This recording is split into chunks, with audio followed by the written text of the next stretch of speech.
British ভারতে মহিলারা যখন বেশিরভাগ ক্ষেত্রে নিজেদেরকে গৃহস্থালির ঘেরাটোপে আবদ্ধ রাখতেন বা আবদ্ধ রাখতে বাধ্য হতেন, ঠিক সেই সময় ভারত এমন একজন মহিষীকে পেয়েছিলেন যিনি নিজেকে সাহস এবং দৃঢ়তার সঙ্গে সামাজিক রীতিনীতিকে অমান্য করে এগিয়ে নিয়ে গিয়েছিলেন।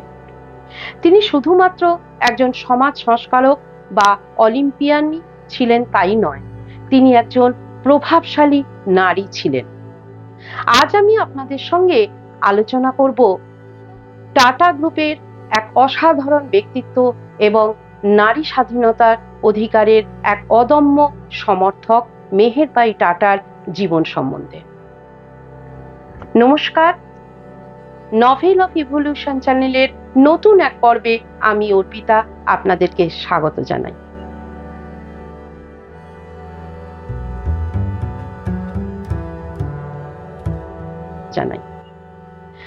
1879 সালের 10ই অক্টোবর তৎকালীন বম্বেতে মেহেরবাইয়ের জন্ম।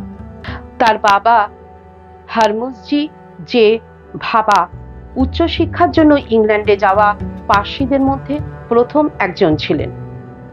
পরবর্তীতে 1884 সালে তিনি মহীশূরের মহারাজা কলেজের অধ্যক্ষ হিসাবে নিযুক্ত হন এবং সেখানেই তার নির্দেশেই সেই সময় তার মেয়ে ল্যাটিন এবং ইংরেজি ভাষায় দক্ষতা অর্জন করেছিলেন। এছাড়া ছোট থেকেই তিনি পিয়ানোতে যথেষ্ট দক্ষতা অর্জন করেছিলেন। 1898 সালের 14ই জুলাই মেহেরবাই মাত্র 18 বছর বয়সে টাটা গ্রুপের প্রতিষ্ঠাতা জামশেদজি টাটার জ্যেষ্ঠ পুত্র দোরাবজি টাটার সঙ্গে বৈবাহিক সম্বন্ধে আবদ্ধ হন। লেডি টাটা ভারতীয় নারীদের দুর্দশার প্রতি যেমন যথেষ্ট সংবেদনশীল ছিলেন, তেমনি বম্বের প্রেসিডেন্সি মহিলা পরিষদ এবং জাতীয় মহিলা পরিষদের প্রতিষ্ঠাতাদের মধ্যে একজন ছিলেন। তিনি বাল্যবিবাহ বিরুদ্ধে প্রচার করার জন্য অগ্রণী ভূমিকা পালন করেছিলেন। এই কারণেই 1927 সালের 29শে নভেম্বর তিনি মিশিগানের একটি কলেজে হিন্দু বিবাহ বিলের পক্ষে মামলা করেছিলেন। তিনি এবং তার স্বামী তৎকালীন মার্কিন প্রেসিডেন্ট ক্যালভিন কালিজের সঙ্গেও দেখা করেছিলেন। এখানে আরো বলা যায় যে সেই সময় ভারতে বরোদা, মহীশূর, ভরতপুর এবং রাজস্থানের কোটা অঞ্চলেও 12 বছরের কম বয়সী মহিলাদের বিবাহ দেওয়ার আইন কিন্তু নিষিদ্ধ ছিল। তা সত্ত্বেও বিলটি কিন্তু 1929 সালের 28শে সেপ্টেম্বর পর্যন্ত আইনতভাবে সিদ্ধ হয়নি। এরপর লেডি টাটার মতো প্রভাবশালী মহিলা নেত্রীর ভারতীয় জনগণকে বোঝানো এবং সেই সঙ্গে বিশ্ব জনমতের ওপর চাপ সৃষ্টি করার ফলেই অবশেষে এই বাল্যবিবাহ আইনটি আইনসিদ্ধ হয়, তা সারদা আইন নামেও পরিচিত। 1930 সালে প্রস্তাবিত নতুন সংবিধানে যাতে নারীরা সমান রাজনৈতিক মর্যাদার অধিকারী হয়, সেই জন্য তিনি অল ইন্ডিয়া উইমেন্স কনফারেন্সে সোচ্চার হয়ে উঠেছিলেন। এছাড়া তিনি নারীদের ভোটাধিকার, নারীদের শিক্ষা এবং নারীদের পর্দা প্রথার বিরুদ্ধেও সোচ্চার হয়ে উঠেছিলেন। তিনি বহুমুখী প্রতিভার অধিকারী ছিলেন। খেলাধুলার প্রতি তার বিশেষ টান ছিল, বিশেষ করে টেনিস খেলাকে তিনি ছোটবেলা থেকেই খুব পছন্দ করতেন। সারা জীবনে তিনি যেসব টেনিস কম্পিটিশনে নেমেছিলেন, প্রতিযোগিতায় নেমেছিলেন, তার মধ্যে প্রায় 60টিরও বেশি প্রতিযোগিতায় তিনি পুরস্কারে পুরস্কৃত হয়েছিলেন। তার স্বামী ডোরাবজিরও কিন্তু খেলাধুলার প্রতি ভালোবাসা ছিল এবং এই কারণে তারা ওয়েস্টার্ন ইন্ডিয়া টেনিস টুর্নামেন্টে ট্রিপল ক্রাউনও জিতেছিলেন। সেই সঙ্গে তারা উভয়ে অল ইন্ডিয়া চ্যাম্পিয়নশিপ, উইম্বলডন সহ ভারতে বহু মর্যাদাপূর্ণ টেনিস কোর্টে অসংখ্যবার জয়লাভ করেছিলেন। এখানে একটা কথা বিশেষ উল্লেখযোগ্য, তিনি যখন টেনিস খেলতেন তার পরিধানে কিন্তু ভারতীয় পোশাক শাড়ি থাকত। তিনি একদিকে যেমন ব্যতিক্রমী ঘোড়সাওয়ার ছিলেন, তেমনি অপরদিকে তিনি নিজে মোটর গাড়িও চালাতে পারতেন। তিনি প্রথম ভারতীয় মহিলা যিনি বিমান চালাতেও পারতেন। তার চরিত্রের অপর একটি দিকের প্রতি এবার আমরা একটু নজর দিই।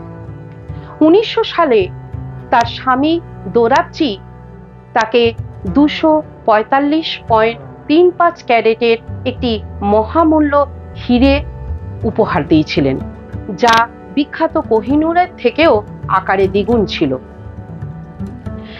এই জুবিলি হারটি তার খুবই প্রিয় ছিল এবং যে কারণে তিনি গুরুত্বপূর্ণ অনুষ্ঠানে এই হারটি গলায় দিয়ে গর্ববোধ করতেন। প্রথম বিশ্বযুদ্ধের পর 1920 দশকের শেষের দিকে টাটা গ্রুপের তৈরি কোম্পানি টিসকো অসম্ভব আর্থিক মন্দার মুখোমুখি হয়ে পড়েছিল। সেই সময় লেডি টাটা কিন্তু নিজের সবথেকে প্রিয় জুবিলি হারটি বন্ধক দিতে একটুও পিছপা হননি এবং যার ফলে অসংখ্য কর্মচারী তাদের জীবন এবং জীবিকা উভয়ই ফেরত পেয়েছিলেন। পরে অবশ্য ডোরাবজি এই জুবিলি হারটি মেহেরবাইকে পরে ফেরতও দিয়ে দিয়েছিলেন। এছাড়া যুদ্ধের সময় তার অগ্রণী ভূমিকা অনস্বীকার্য। তিনি ইন্ডিয়ান রেড ক্রস সোসাইটির সদস্য হওয়ায় উদারভাবে সাহায্য করতে সক্ষম হয়েছিলেন। 1919 সালে মহিলাদের জন্য অমূল্য সেবার স্বীকৃতি হিসাবে রাজা পঞ্চম জর্জ তাকে ব্রিটিশ সাম্রাজ্যের সেনাপতি হিসাবে সম্মানিত করেছিলেন। শেষ জীবনে তিনি লিউকেমিয়ায় আক্রান্ত হয়েছিলেন এবং এই কারণেই তাকে নর্থ ওয়েলসের রুথিনের একটি নার্সিংহোমে ভর্তি করানো হয়েছিল। সেখানে 1931 সালের 18 জুন তিনি সেখানে শেষ নিঃশ্বাস ত্যাগ করেছিলেন। 1932 সালে দোরাবজি তার স্ত্রীর সেই মহামূল্য হিরেটিকে বিক্রি করে তার স্ত্রীর স্মরণেই টাটা মেমোরিয়াল ট্রাস্ট গড়ে তুলেছিলেন।